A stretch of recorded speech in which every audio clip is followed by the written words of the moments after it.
Let's get into it. Ladies and gentlemen, Ben the Bane Davis here at Extreme Couture with the number 14 ranked middleweight, Chris the Action Man Curtis. Chris, how you feeling these days? Feeling good. I'm not dead. I'm not dead, so I'll take it. That's a win. Blood's pumping. Heart's still there. Heart's hard. What was it? Saturday? Hard Tuesday. Like, yeah, it's sparring. Maybe taking some hits. I feel like at Couture every day is a hard Saturday. Every day is just the grind, man. Yesterday was like absolutely miserable to grind. Today we beat the hell out of each other, still the grind. Tomorrow there'll be more grinding. So there you go. Yeah, Mondays, Saturdays, grind. That mentality. Now, first things first, let's talk about this last time out. Jack Manson, first loss since Ray Cooper III in 2019, that 8-fight win streak. I know you're very frustrated, but we've got some time removed now. How do you reflect on that performance? It just sucks, man. It's one of those things to where going into it, we knew it was going to be interesting. Like, 2 weeks notice, I'm always training, always training hard. We hadn't been training this fight. We've been doing hard wrestling as always. So you go out there, fight number 8 guy, tall, lanky guy. It's just hard. And then, unfortunately, like, the week, we had about 2 weeks of training, the week before the fight and the fight week. But the entire week before the fight, my teammate Puna was fighting. Yeah. So all the coaches were in New York.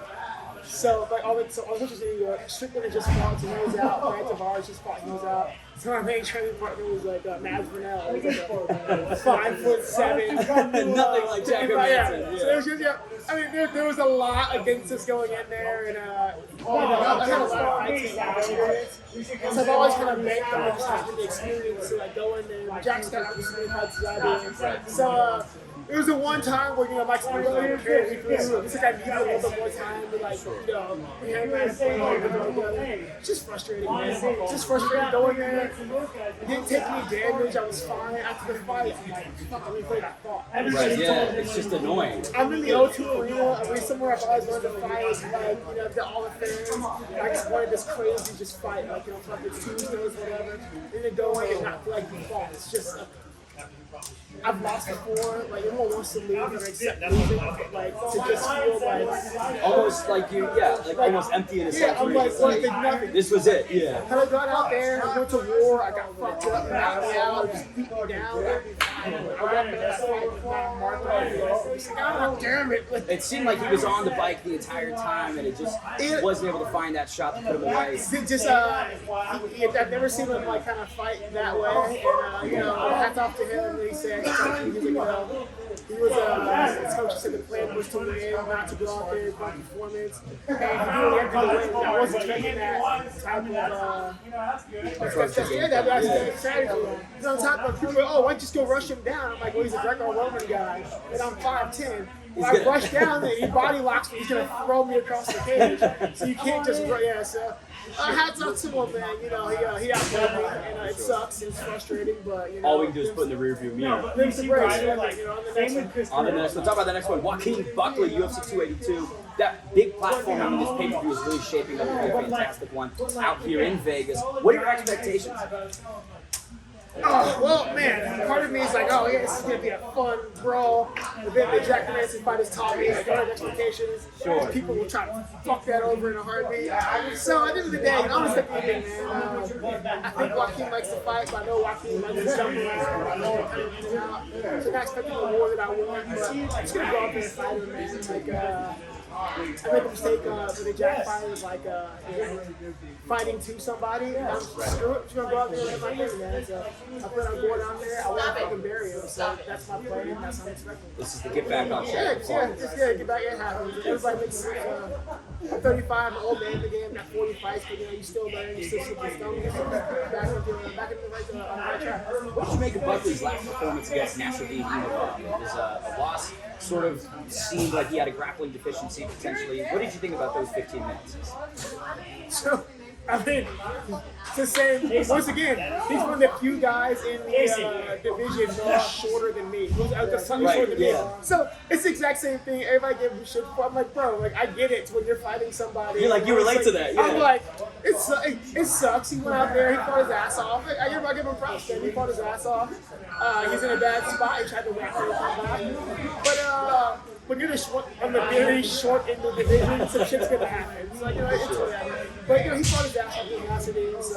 It happens. I don't know if it's like a grappling deficiency. It's just like we're from the smaller dudes in the division. He's just like small. It's almost like a physicality deficiency. Yeah, it's just one of those things. Yeah, so I don't think it's a grappling deficiency at all. I've wrestled but dudes a decent wrestler, like we can grapple. It's just you want to be smallest dude in the division. Coming from me, I'm the guy above him in size. Like one, right. So one rank above him in size. So. And I believe you both were at 170, right? Yeah, I spent most of my career at 170. Yeah. So when you talk about middleweight and now you're facing these physical disadvantages, what are the nerves associated with that versus welterweight, where it's a bit more even playing field in the height strength markets?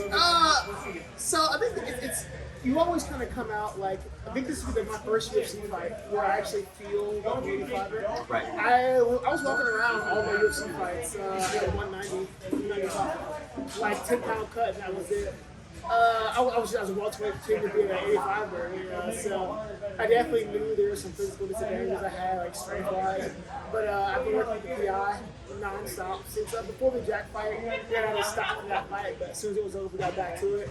And I put on some size, man. I put on like 10 pounds of like lean mass. I feel good. I feel strong. I feel filled out. Physically like an 85. That means I'm in here with like Sean, with Tavares, Edmund, with Alex Flees, a bunch of big guys. I feel just as strong as the 85 right now. So it's real hard to handle. So I finally feel for the first time. I'm 5'10". I'm always gonna be short. I'm always gonna be short. Like it's. Whatever. Some of the nicest fights were, oh shit, we look each other in the eyes. It's right. Nice. But as far as the physicality goes, man, my cardio's always been great. But now I have like the strength to back it up. So like, fuck it, let's go.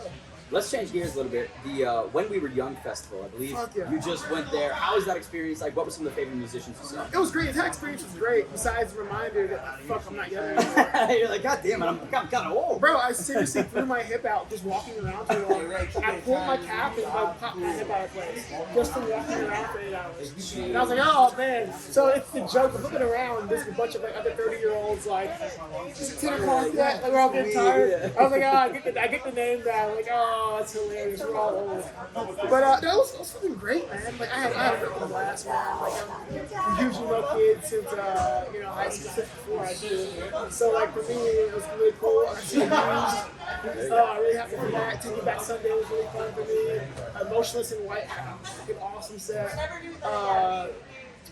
Story of the year, it was just the entire thing was freaking awesome. When was the last time that you had seen some of those bands? If you had been 10 years before, yeah. It's been 10 years. Again, I haven't really, like, last 10 years just been pretty much focused all on fighting. I haven't seen a live show in 10 years, yeah. So it's really nice to, like, go there one day, to see like 12 bands. It's fucking awesome. Maybe 10 years down the line, you go to another live show. I don't know, man, because my hip seriously popped out. Like, we were walking, and I was like, I called Uber my hip. So, I don't know. I think that was the last great laugh I was experienced. Like, we're old as fuck now. Yeah. So.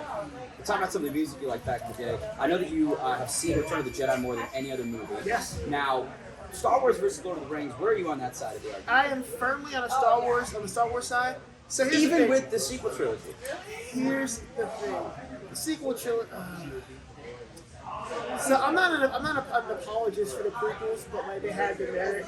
Sequel trilogy, Force Awakens started well, then it started sideways. But like I'm used to like watching bad cinema. I grew up watching Terminator, so I'm used to seeing things I love like fall apart and die. But I've never. So even as a kid, I read every Star Wars book I could, like from like time of the 30s, whatever. I've never been a Lord of the Rings fan because I don't like the way Tolkien writes. Fair. Too much detail? Or I remember it was a Sumerian, whatever it was. There was like 3 or 4 pages dedicated to describing a tree. And I was like, this tree's gonna be important, right? That tree never came back up. It was just a tree. And I was like, well, fuck this, never again. So yeah, you're just like, put the book down, burn it, fucking Fahrenheit 451, we're done with it. That tree never came back up. I was like, fuck this, right? Fuck this.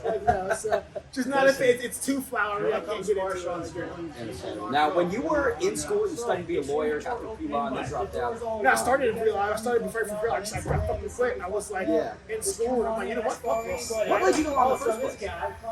I always thought I've always loved debating. I've always loved arguing. I've always loved just the interest of it. So I was like, okay, I started college, and then like 3 years, my first 3 years in college, and I was like, stupid. I can't do this anymore.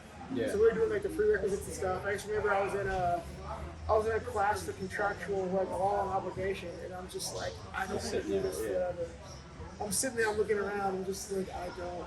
And it wasn't hard, it came easy. It just didn't connect to you, I'm like, and I thought it's something I wanted to do, but I'm just like, I was already fighting at the time too, so I'm just like, I don't want to do this. All I can think about is leaving here and going to practice. Right. And I'm just like, you know what, I don't want to do this the rest of my life. Like, And your entry to fighting was also quite simple. It was just you wanted to fight. And the nickname, the Action Man, came from the cartoon, which when you were younger watching that, did you think one day you'd be, Chris the Action Man? Oh, no, it's funny because like I never put two and two together. One of my friends and they gave him the name when I was younger. But I always knew I'd be at least fighting. That's all I ever wanted to do, really. Yeah. Like I was always that weird kid playing Power Rangers, Street Fighter, playing on the chair. Like all I cared about was like Tekken and Street Fighter and Fatal Fury and King of Fighters. So like I've always just loved fighting. Like now they pay me for it. There you go. Yeah, right. It's great. It's a weird life. Oh, great life. You know I put all my stats. We laugh about it all the time. We're like, everybody in the gym, we're like, fuck, bro, we gotta put all of our stats in unarmed combat. Yes, like, Chris. And you just level that shit up, and it worked out. In 2022, they'll pay you for it now. Like, what a weird life. Like, Who would have thought? Yeah, right. Like, Tell me about 2016. Undefeated pro boxer, 2-0. You never went back to it though. How did those bouts materialize, and why didn't you return into the squared circle since then? because I started boxing when I was younger. That's what I started with was boxing, and I've always loved boxing my entire life. And I thought I got the MMA more so because they didn't have a boxing gym near me. So there's an MMA gym like near my house on my team, so I thought that I'm gonna do that instead. But boxing was always my first love. I hopped into boxing, had some fun there. And I was between fights, and I was just like, why not, man? Because like I was training, I think at the Cincinnati Golden Gloves. You got guys like Mike Stafford and those guys. You got a bunch of pro boxers there that known for a long time. And I've always been told, like, bro, you wasted, you should have boxed. I was like, you know what, fuck it, I've got time, just go box, just go have fun, just go do it. And I had stuff come up, and offers come up, but like, as I've gotten older, I've already put I put so much eggs into one basket. Right. I was like, I have to have a payoff for this. Like, I was like, I guess I too could have dedicated. pivoted. I'm like, yeah, but I put everything. Yeah. I always tell myself, everybody else, like, singularity of purpose. Like, everything I do has the detail to achieve this one goal. That one goal could be anything I fucking want it to be. And my goal was like, I wanted to get to MMA, I wanted to get to UFC. So everything I had to do was to get to that goal. So my entire life for the last, 35. God, yeah, 13, 14 years has been just to get to like the position I am now. It's interesting because your New Year's resolution for 2016 was get into UFC, among several other things. Now, 2021, that was your debut. How does it feel to really accomplish that goal? Because so many mixed martial artists do set out with that intention, but they never make it to the Ultimate Fighting Championship. You did after such an arduous journey. And I know you've been asked about it before, but reflect on that. Just how? It's weird, man. It's the greatest feeling in the world, but also one of the people will be like, what? It's the greatest feeling. It's one of the most disappointing feelings as well, too. Really? It's the greatest thing in the world. It's like I've sacrificed everything to get here, man. Like everything, and like to finally achieve it. Especially when there are people who started out who said you never do it, and then people who didn't believe in you, people who thought you should quit. And to get there, and like to be successful, the first time in my life, to where like I don't worry about money anymore. All my bills are paid. It's fucking phenomenal feeling. It's one of the most like painful, disappointing things too. At the same time, think about every single thing you had to get up to get. Right. You have to get there. Oh man, like I try to think about it too much because like you get like kind of depressed because like there's so many sacrifices that a lot of people will never know. There's so much, and then just like not only the sacrifices you make, but like fighting makes you fucking crazy, guys. Like this is the weird. I would have wished everybody's like, oh, do you want your son to fight? I'm like, no, I'm glad he has no interest. Yeah. Fuck, it's miserable. It's a miserable life. It's like mentally hard. And you make a lot of fucking mistakes in your personal life. You fuck a lot of stuff up. And you burn so many bridges. You hurt a lot of people. It's just the path to get to where I am now is littered with like broken relationships and just like sacrifices. It's a very painful path to get there. So it's so awesome to get there and be there. Holy hell, you gotta pay a toll to get there. And it's interesting because you said that your biggest fear is failure. And so did you think through all of those sacrifices that big fear of, I'm doing this because I can't fail? That's the been justification. That's been one of my driving things. People, why don't you quit? Like, because you become too invested to fail. You're just like, even if I never. Oh, sorry, this guy is sparring guys. Like, I'm like coming, the adrenaline's coming down. I'm like, oh shit. Even if you like do everything and you don't get there, like it's. I would rather burn out and be. I'd rather never make it and burn out and just be unknown than fail. Right. So like I couldn't quit, and now once you get there, like you have a different level of like concern for failure. You're like, okay, I see so many people. There's nothing more than I hate. You see guys who get signed to UFC, and they get in, and then they become complacent. Right. That drive's gone. Well, you become either complacent or you become too afraid to go on. This is why I hate contenders. You see a lot of people get signed for contenders. Yeah. They get in, and then they're like, okay, I don't want to fight because I can't risk getting cut or like whatever. So like it's a weird like balancing act. Like you have to be able to keep that fire, but you can't be too afraid to like fail. Yeah. So it's such a mind fuck. It is. Oh, it's so bad. Well, now to change gears even into a significantly larger direction, you wanted telekinesis. Yes. Yeah. Favorite superpower, yes. Telekinesis. It's changed though. It's changed. What is it these days? Now I want time control.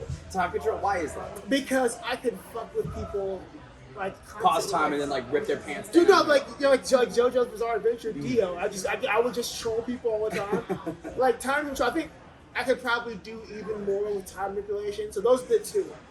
But telekinesis just to fuck with people. But time control I can do like some serious application. I mean like the amount of robbery you can get away with would be stunning. Now, one of your favorite guilty pleasures is Nickelback. I was curious, where did that arise from? And do you still play Nickelback? Because I was a sad kid, and so people hate Nickelback for two reasons. Well, like three. Because it's trendy to hate Nickelback. Right. Nickelback Nickelback's like corporate rock. Oh, they found a way to print money. Like that's every musician's goal. It's like they're succeeding. Yeah, find a way to print money. It's like fuck you. That's not. But the third true reason I discovered that people hate Nickelback. Because Nickelback reminds you when you were younger and you were like distraught. And Nickelback and Linkin Park were two bands that were there for you. They had a song about those are the two bands had a song about every heartfelt, angsty teenage situation you went through. People just don't like remembering that they felt that way. It's bringing up this feeling. So now they blame Nickelback. Like no, like don't be that guy. Like they were there for you. Like don't turn your back on Nickelback. Keeping it with music, but changing to pre-fight rituals. Bob Evans before the fight. Where did that one come from? And do you still do that? No, I haven't. So there's no. Are there Bob Evans in Vegas? I have no idea. I don't think there are Bob Evans here. So. Like no, I used to back home, and it's just not a thing anymore. So like, have you found a new? Because I know you've got the Five Guys triple burger with 2 pieces of meat and large fry, and then the I Love Me from Cold Stone. That is out here. You could do that. Yeah, I so. It's weird. I haven't been able to do it post fight in a while because being in Vegas, I've become a bit of a food snob, and now I have money. Oh, really? Now I have money. Come on. So, no, dude, like I go like one of my things like after the fight, I will go to like every restaurant everywhere. I try every burger, I try every steak, I try every sushi place. So now I just become snobby, but we still do hit Cold Stone. There we go. But the pre-fight now, my pre-fight ritual is pretty much the same for some years now. Only real thing I require is after weigh-ins, the day of weigh-ins, my dinner is pizza. Yep. Not like bullshit pizza, but good like pizza. mom and pop's like pizza. Sure. Preferably wood fired. And then the day of the fight, that morning I get up really early and I go and get pancakes. Okay. And that's my morning every fight I have to have. Is it just original pancakes? I do original pancakes, syrup, some eggs, maybe some hash browns, like that. I get that at the 8 o'clock in the morning. Okay. And like that's my like go-to ritual. Get that some coffee and okay, like I'm on fight day. Ready to go. Yeah. I don't even eat pancakes anymore outside during like camp or anything because like that's my like for me it's a trigger like okay. Like, I always it's like a mental thing. Like if you eat it, you're like I gotta fucking fight now. I always think about like the scene in Gladiator when before they go to the games the next day, they're sitting there eating. And I always bring them a different food. Like, just as Spartacus too. The day before the games, they always bring them the better food and everything. Yeah. They only get that food the day before they're supposed to go die. So I'm just like, okay, so I tell myself like pancakes, like I'm like, okay, like this means that like I have to go fight. You're a gladiator, today. like you said, yeah. I have to go fight today. That's what it is. Now, you said your favorite website in 2016 was Pornhub, most visited. I was curious, is that still true? No, I haven't. Right? Yeah. He's no. blasting it in the gym. Yeah, man. Not so much. Yeah. No, man. I think we've all evolved up to like what is it, like X Hamster? That's true. Yeah. It's been a little bit Try better, out like, the other. Yeah, like you know. because Pornhub became hit or miss, so probably become like X Hamster. That's fair. And then and now the cool thing though, guys, is like once you become successful enough, you can make your own porn. That's true. So like then. So we got the actionman.com. So now I just make my own videos. Like, just click. Do you still use the name Speedy Bancroft in any of your Oh, videos? sometimes, man. Sometimes we got a few monikers, but yeah, man. Like now, we just click. We make our own videos. Now, to get into sort of maybe some deeper territory, one of the things that you said was the worst thing that ever happened to you was your best friend passing away. I was curious if you could talk about that situation and how that molded you following that event. Well, it depends on which one, because I've lost two of my best friends. Sure. This one, I learned that in 2016. Yeah. So whatever the 2016 interview was. That was fucking. That was probably. Who was that? Was that? David. No, that was probably Tim and Terrence died because. Actually, what year was that? Because I have two of my best friends who died. Like Chris Smith, another fighter from Vision MMA. Slaughterhouse Smith, he died in a car accident. And then 3 years later, I remember like fucking weird because my brain doesn't work anymore. One of my bros, Terrence Johnson, a guy, was a little brother to me, so fucking died as well in a car accident. So lost an older brother, lost a younger brother. So like that's been rough, man. It's the two people who were really, really close to me, and like they were my older brother, younger brother, and I lost both of them. So that was hard, and it was hard because Chris was hard because he's like a big brother to me. He's a guy who fought. We trained together for years. He was in my corner for like every fight. And he had the same dream that I had. So he wanted to be UFC. And like it was hard to see like back in short. And then when Terrence died, he's like a brother to me, somebody I love, like he's my brother. I spent so much time like with this kid and like just being for that sucked too. So it's rough, man. It's really rough to see. To know those people, they never got to see this. Not the end of the journey, but they never got to see some of the payoffs. What do you think that you would say to them if you could, now being in the UFC and accomplishing what you wanted to do?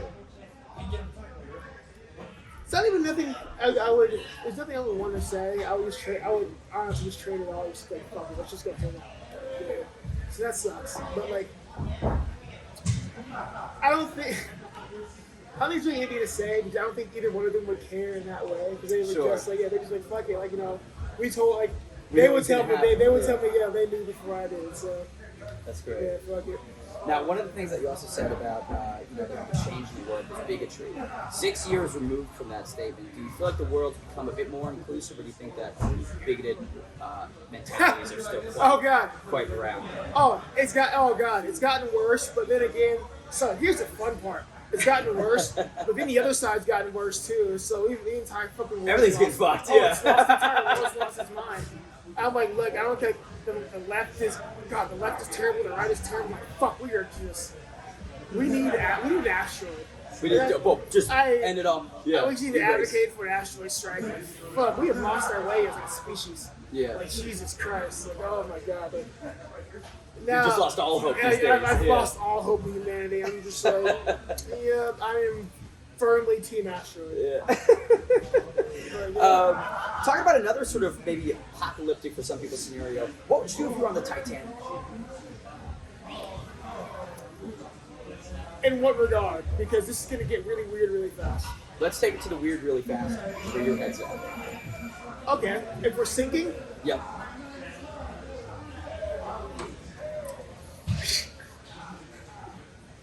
Okay. Would you start killing people? What?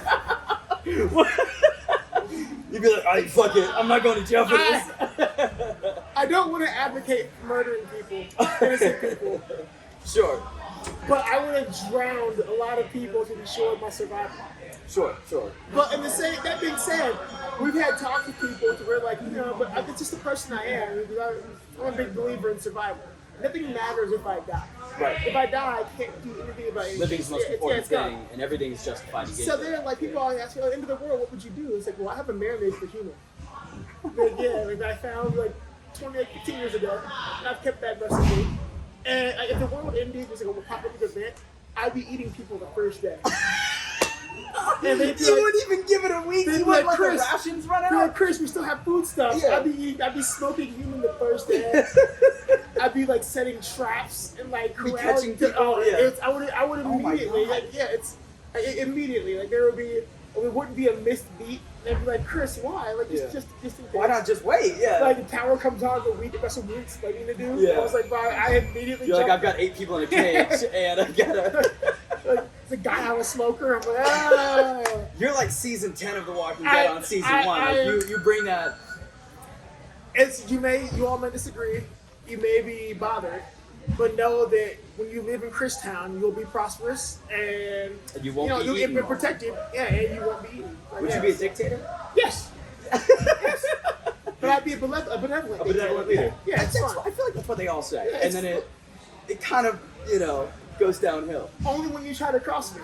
That's fair. You heard it here first. Do not cross him; he will eat you. No, watch. Black Adam just came out. I'm a comic book fan. Yeah. Black Adam was a benevolent dictator. He was. People. Yeah, he's great as a guy. Like, guys, this is my place, and I'll kill anyone that crosses me. But assuming you don't, I got your back in your best interest. Like, yeah. Did you like Black Adam? I haven't seen it yet. Oh, I'm afraid. I'm just a fan of the comics. I'm afraid to see the movie. I'll tell you what. I similarly was critical. I liked it. Okay. It was fun. I have World War III is still my favorite comic line, and I'm really afraid to watch it because I'm such a Black Adam fan. So I'll probably go see it this weekend. Just put my big girl pants on and go see it. Now, last thing I got for you, Chris, is what are your thoughts on mayonnaise? The fuck do you use mayonnaise for? First of all, being black and from the suburbs, we use Miracle Whip for everything. Okay, Miracle Whip. So Miracle Whip is fine. It's whatever. When people actually put mayo on food, what is supposed to be the taste of mayonnaise? I think it's more like texture thing. You know what I mean? It adds like a creamier substance to whatever you're eating. So why not use Miracle Whip, which has a distinctive taste and texture? I thought it was all synonymous. No, I wasn't aware that there is this very difference. different things. Sure. Mayonnaise is like yellow almost. Okay. It's like a beige. Like an off-white, sure. Like, there they go. Two very different things. Okay. I don't know what. I've never figured out what the fuck we use mayonnaise for. What the application is. No, I've never. It doesn't really have a distinctive taste that really enhances anything. Maybe it just is texture. But if that's the case, why not use Miracle Whip, which actually has a distinct? I don't fucking understand it. That's what I'm sorry, I understand. I don't understand it. That's too good. You'll put it on stuff and just eat it globs up. Oh, fuck, it's gross. Pisses you off. Just don't. Instead of eating whatever they're eating, you just eat them. There you go. My ex-fiance, so I met my ex-fiance. I knew from we met 7th grade. Sure. And I remember in 7th grade, I was watching her eat lunch, and she'd get pizza, and she would dip it in mayonnaise. And I was like, I don't know if this makes me like you less. Right. Or I don't know. I still remember. I'm just. I don't know if I like you less because of this, or Are you a single guy these days? No, not anymore. No, not currently. Seeing someone, but not my ex-fiance. Okay, that's good. You're not tipping back in that well. Oh no, I fucked that up. Yeah. Hey, I've been there. Yeah. Every guy's probably doing at least 3 relationships. Yeah. You guys know. I'm pretty sure there's fucking whoever sees this, some guy's like, yeah, I know what he did. Yeah, living you learn, guys.